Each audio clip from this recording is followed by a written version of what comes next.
भक्तों, क्या आपने कभी सोचा है भगवान भी कभी छोटे बच्चे के रूप में इस धरती पर आए थे और उन्होंने ऐसी अद्भुत लीलाएं की जिन्हें सुनकर आज भी भक्त भाव विभोर हो जाते हैं। वह बालक जो दिखने में साधारण था, लेकिन उसकी हर लीला में छिपी थी दिव्यता। कभी वह मक्खन चुराता था, कभी ग्वाल बालों के साथ खेलता था और कभी दुष्टों का अंत कर देता था। आज की इस दिव्य कथा में हम सुनेंगे भगवान श्री कृष्ण की 7 अद्भुत बाल लीलाएं, जो केवल मनोरंजन नहीं बल्कि गहरे आध्यात्मिक संदेश भी देती है। इसीलिए इस कथा को अंत तक अवश्य सुनिए। जब पृथ्वी पर अत्याचार बढ़ गया था, तब भगवान विष्णु ने कृष्ण के रूप में अवतार लिया। उनका जन्म मथुरा में हुआ, लेकिन पालन पोषण गोकुल में हुआ, जहां उनकी माता बनी यशोदा और पिता बने नंदलाला। गोकुल की वही धरती श्री कृष्ण की अद्भुत बाल लीलाओं की साक्षी बनी। जब मथुरा में अत्याचारी राजा कंस का आतंक बढ़ गया था, तब भगवान ने पृथ्वी पर अवतार लेने का निश्चय किया। उस समय कारागार में देवकी और वसुदेव के घर में एक दिव्य बालक का जन्म हुआ। वह थे कृष्ण। जन्म के समय चारों ओर अद्भुत प्रकाश फैल गया। कारागार के बंद द्वार स्वयं खुल गए।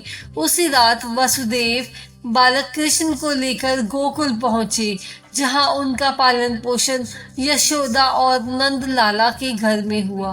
गोकुल के लोगों को भी पता नहीं था कि उनके बीच स्वयं भगवान बालक के रूप में रह रहे हैं।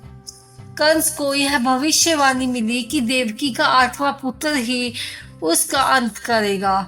इसीलिए उसने कई राक्षसों को गोकुल भेजा। एक दिन एक भयानक राक्षसी पूतना सुंदर स्त्री का रूप धारण कर गोकुल आई। उसने अपने स्तनों पर विष लगाया हुआ था और वह बालक कृष्ण को मारना चाहती थी। लेकिन जैसे ही उसने कृष्ण को गोद में लिया, कृष्ण ने विष पीने के बजाय उसका प्राण ही खींच लिया। कुछ ही क्षणों में उसका विशाल राक्षसी रूप प्रकट हो गया और वह धरती पर गिर पड़ी। गोकुल के लोग आश्चर्यचकित रह गए कि एक छोटा सा बालक इतनी बड़ी राक्षसी को कैसे मार सकता है। यह लीला बताती है कि भगवान अपने भक्तों की रक्षा करने के लिए किसी भी रूप में आ सकती है। एक बार गोकुल में उत्सव का माहौल था। उसी समय कृष्ण पालने में लेटे हुए थे और पास में एक भारी बैलगाड़ी खड़ी थी, लेकिन वास्तव में वह कोई साधारण गाड़ी नहीं थी।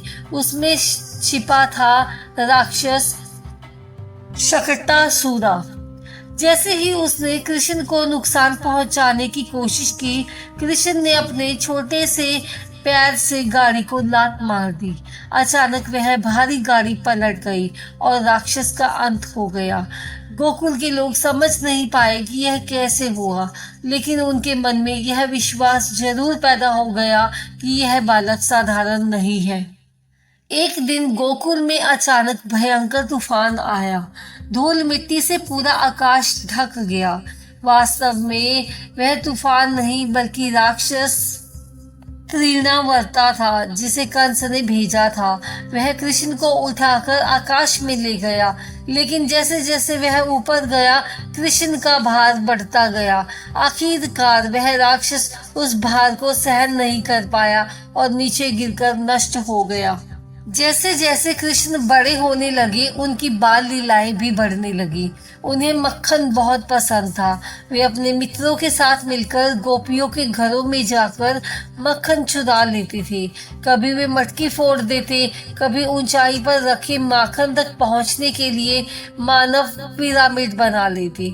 गोपियां शिकायत लेकर यशोदा के पास जाती, लेकिन कृष्ण अपनी मधुर मुस्कान से सबका दिल जीत लेते। एक दिन माता यशोदा ने कृष्ण को मक्खन चोरी करते हुए पकड़ लिया।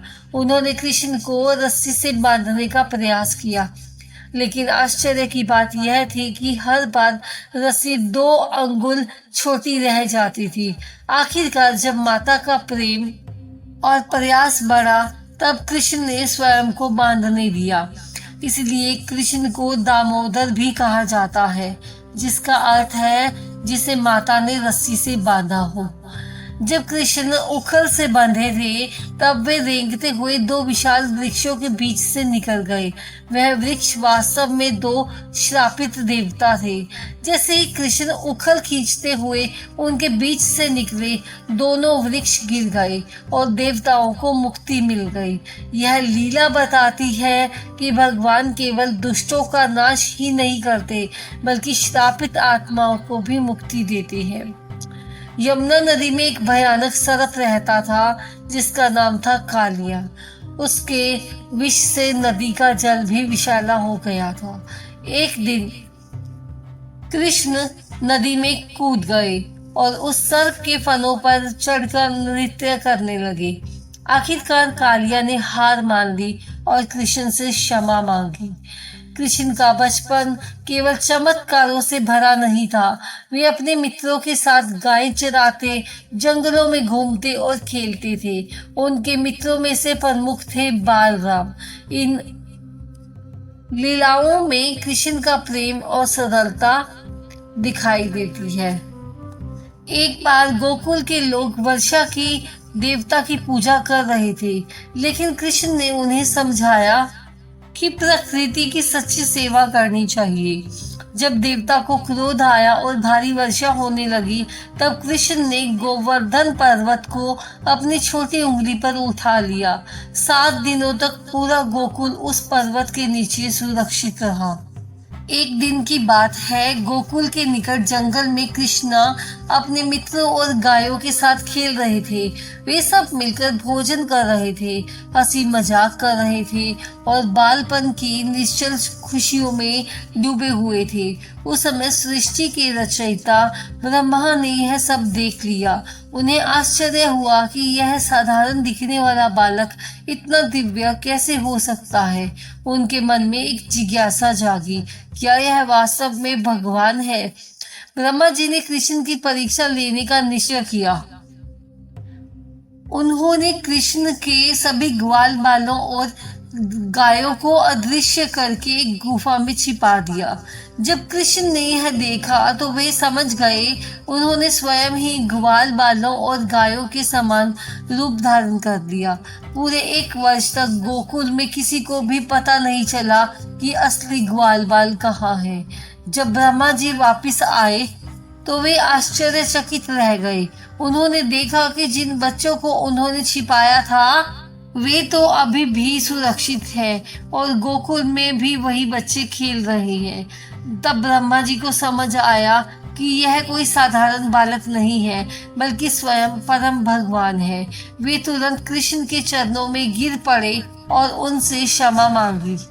यह लीला बताती है कि भगवान की शक्ति को देवता भी पूरी तरह समझ नहीं सकते। जब कृष्ण थोड़े बड़े हुए तब गोकुल से सभी लोग वृंदावन में रहने चले गए। वृंदावन की हरियाली, यमुना का शांत प्रवाह और गायों की मधुर घंटियां, यह सब कृष्ण के बचपन को और भी सुंदर बना देता था। यहाँ कृष्ण अपने भाई बलराम और मित्रों के साथ गाय चराने जाते थे। कभी वे बांसुरी बजाते, कभी पेड़ों पर चढ़ते, कभी नदी के किनारे बैठकर गीत गाते। उनकी बांसुरी की धुन इतनी मधुर होती थी कि जंगल के पशु पक्षी भी मंत्रमुग्ध हो जाते थे। गोपियां जब वह धुन सुनती तो सब काम छोड़कर कृष्ण को देखने दौड़ पड़ती। वृंदावन की यह कृष्ण भूमि की प्रेममयी लीलाओं से पवित्र हो गई। कंस लगातार कृष्ण को मारने के लिए नए नए राक्षस भेजता रहता था। एक दिन जब कृष्ण अपने मित्रों के साथ जंगल में थे, तब एक विशाल राक्षस आया जिसका नाम था बकासुर। उसने एक विशाल बगुले का रूप धारण किया। अचानक उसने कृष्ण को अपने चोंच में पकड़ लिया। यह देखकर ग्वाल बाल घबरा गए, लेकिन कृष्ण ने शांत भाव से उसकी चोंच को दोनों हाथों से पकड़ लिया और उसे इतनी शक्ति से फैलाया कि वह 2 भागों में टूट गई। राक्षस वही समाप्त हो गया। कृष्ण के मित्रों ने जब यह देखा तो वे हैरान और आनंद से भर उठी। कुछ समय बाद कंस ने एक और राक्षस को भेजा जिसका नाम था अघासुरा। वह एक विशाल अजगर के रूप में आया। उसने अपना मुंह इतना बड़ा खोल लिया कि पूरा जंगल उसमें समा सकता था। ग्वाल बालों को लगा कि यह कोई गुफा है, इसके लिए वे उसके अंदर चले गए। जब कृष्ण ने यह देखा तो वे तुरंत समझ गए कि यह राक्षस है। वे भी उसके अंदर गए और अपने शरीर को इतना बड़ा कर लिया कि अघासुर का दम घुटने लगा। कुछ ही पलों में राक्षस का अंत हो गया और सभी ग्वाल बाल सुरक्षित बाहर आ गए। देवताओं ने आकाश से फूल बरसाकर कृष्ण की इस लीला की प्रशंसा की। वृंदावन के पास एक बहुत सुंदर वन था जिसे तलावन कहा जाता था। वहाँ बहुत स्वादिष्ट फल लगते थे, लेकिन कोई वहाँ जाने की हिम्मत नहीं करता था क्योंकि उस वन की रक्षा करता था एक भयानक राक्षस धेनुकासुर। वह गधे के रूप में रहता था और किसी को भी उस वन में प्रवेश नहीं करने देता था। एक दिन कृष्ण और बलराम अपने मित्रों के साथ वहां पहुंचे। जब धेनुकासुर ने उन्हें देखा तो वह क्रोध से भर उठा और बलराम पर हमला कर दिया। बलराम ने उसकी दोनों टांगें तोड़कर उसे घुमाया और दूर फेंक दिया। उसी क्षण उसका अंत हो गया। इसके बाद अन्य राक्षस भी आए, लेकिन कृष्ण और बलराम ने उन्हें भी परास्त कर दिया। उस दिन के बाद तालवन के फल सभी ग्वाल बालों और ग्रामीणों के लिए उपलब्ध हो गए। यह लीला बताती है कि भगवान केवल अपने भक्तों की रक्षा नहीं करते, बल्कि भय और अन्याय को भी समाप्त करते हैं। वृंदावन की हरियाली में जब शाम ढलती थी और यमुना का जल शांत हो जाता था, तब कृष्ण अपनी बांसुरी बजाते थे। उनकी बांसुरी की धुन इतनी मधुर होती थी कि पूरा वृंदावन उस संगीत में डूब जाता था। जब कृष्ण बांसुरी बजाते, गायें चरना छोड़ देती थी, पक्षी गाना बंद कर देते थे, यमुना का जल भी मानो ठहर जाता था। यह केवल संगीत नहीं था, बल्कि आत्मा को छू लेने वाली दिव्य ध्वनि थी। गोपियां जब यह धुन सुनती तो सब कुछ छोड़कर कृष्ण की ओर खींची चली आती। इस लीला का आध्यात्मिक अर्थ यह है कि भगवान की आवाज जब आत्मा तक पहुंचती है तो संसार के सारे आकर्षण अपने आप समाप्त हो जाते हैं। कंस ने फिर से एक और भयानक राक्षस भेजा। उसका नाम था केशी। वह एक विशाल घोड़े का रूप धारण करके वृंदावन पहुंचा और वहां आतंक मचाने लगा। उसकी गर्जना इतनी भयानक थी कि पूरे वृंदावन में भय फैल गया। जब कृष्णा ने यह देखा तो वे निडर होकर उसके सामने खड़े हो गए। केशी ने क्रोध में आकर कृष्ण पर हमला किया। तभी कृष्ण ने अपने हाथ उसके मुंह में डाल दिया और उनका हाथ धीरे धीरे इतना विशाल हो गया कि राक्षस का दम घुटने लगा। कुछ ही क्षणों में केशी का अंत हो गया और वृंदावन फिर से शांत हो गया। वृंदावन की गोपियां कृष्ण को केवल एक मित्र या बालक नहीं मानती थी। उनके लिए कृष्ण ही जीवन का केंद्र थे। जब कृष्ण बांसुरी बजाते तो गोपियां सब कुछ भूल जाती। उनके लिए घर का काम, परिवार, संसार की चिंताएं सब कुछ पीछे छूट जाता था। यह प्रेम केवल सांसारिक नहीं था, बल्कि आत्मा और परमात्मा के मिलन का प्रतीक था। गोपियों का यह प्रेम भक्ति का सर्वोच्च रूप माना जाता है। कृष्ण का बचपन केवल चमत्कारों से नहीं भरा था। वे अपने मित्रों के साथ अत्यंत सरल और प्रेम पूर्ण जीवन जीते थे। उनके सबसे बड़े मित्र थे और प्रिय मित्र थे बालराम और अन्य ग्वाल बाल। वे सब मिलकर जंगलों में घूमते, नदी में खेलते, पेड़ों से फल तोड़ते। कभी कभी वे एक दूसरे के साथ शरारत भी करते थे। इन लीलाओं में कृष्ण का सच्चा मानवीय रूप दिखाई देता है, जहाँ भगवान भी मित्रता का आनंद लेते हैं। यह लीला हमें सिखाती है कि सच्ची मित्रता में प्रेम, विश्वास और सादगी होनी चाहिए। जब हम कृष्ण की बाल लीलाओं को सुनते हैं तो हमें केवल मनोरंजक कहानियां नहीं मिलती। इन लीलाओं में गहरा आध्यात्मिक संदेश छिपा है। पूतना वध सिखाता है कि भगवान दुष्टता को नष्ट करते हैं। कालिया नाग मर्दन बताता है कि अहंकार का अंत निश्चित है। गोवर्धन लीला यह सिखाती है कि भगवान अपने भक्तों की रक्षा करते हैं। कृष्ण की हर लीला हमें याद दिलाती है कि अगर हम सच्चे मन से भगवान को याद करें तो वे हर कठिनाई में हमारी रक्षा करते हैं।